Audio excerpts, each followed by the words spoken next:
Senator Debbie Stabenow and Senator Gary Peters are also trying at the federal level to ban microbeads. They introduced a bill in the spring. There's no traction on that yet, and we will watch Lansing to see what happens there next. And finally tonight, who can concentrate on news when everyone has sports on their brain? Because, well, I've got a little sports on the nervous over there. Got a little sports on the brain. So it's the big game this weekend where the entire state divides down the middle. Some are green, some are blue. Most are blue. Some are in Kentucky and they don't really have a dog in this fight. Basketball. But yeah, I mean, I think it's a little bit fun to talk about the all eyes on the big house this weekend. You're not going to the game, but you'll be watching. You'll be. I'm gonna watch, and we'll see. It's a new era. Why are you so smug over there? I'm not smug. I'm just, everything looks really different today than it did 3 or 4 months ago, and I think that is the thrill of college football, That's right? The magic of khaki pants on the sideline. So have things been changing over at U of M with the Jim Harbaugh era? The greatest blessing of Jim Harbaugh is it's not Schembechler all the time like it has been for the last 20 years over there. I thought you said dig him up and stuff him and put him on the sidelines before those people would be satisfied.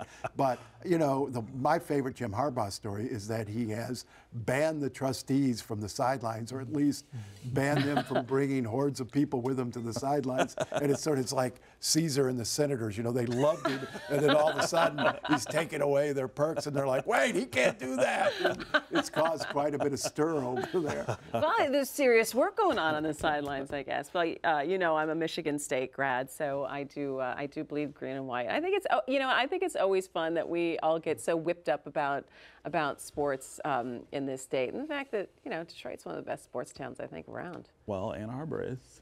Oh, God. See, and that's why people don't like Michigan fans, Stephen. I mean, that's why they've got kind of a problem. That is true. It is true. I mean, there's a sly smugness. I think it's not sly. It's not sly. I went into the season really rooting for State to do well this season because I think this is their best chance in my lifetime to go to the national championship and do those things. And I'm not a State fan when they play Michigan, but I am otherwise. But I think they've played so poorly.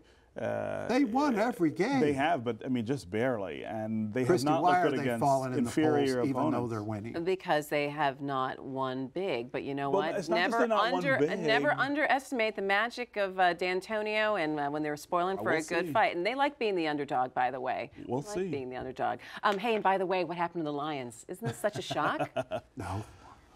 I know. I think there's time for some sort of investigation, right? 50 years of futility deserves some. An investigation? If it was any other corporation you got 10 seconds. in this town, we would be all over them trying to figure out why it failed so badly. Well, you get on that. We'll get on. Stephen will get on that investigation of the Lions, and that's going to do it for MiWeek.